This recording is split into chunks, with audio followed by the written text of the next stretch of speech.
तो सबेर हो खता। मजा आवेला मजा आवेला मजा आवेला अब त दून जून क्यों घर में मुसर घुसता। मजा आवेला अब त दून जून क्यों घर में मुसर घुसता। अरे छोड़ दी ना।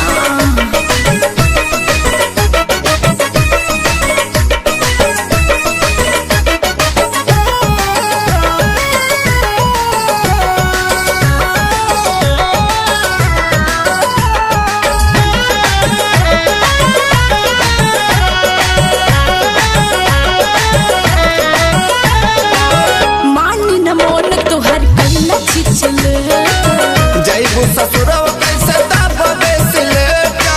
अरे ऐसे मत करी ए जी सुनी ना। मान न मोन तोहर कैला छिछल जैबू ससुरवा कैसे दाबे सिलेटा। भइल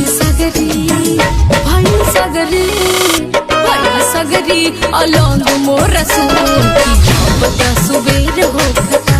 भइल सगरी अलंग मोर सुन। अरे ऐसे मत करी।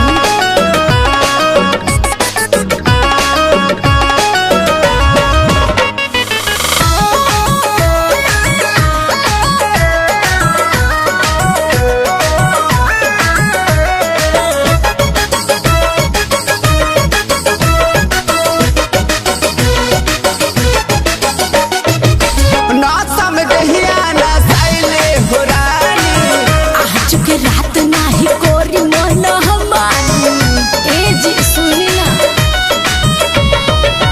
ना समझिया ना साइले हो रानी आज के रात जानी कोरी मन हमारी। मनब ना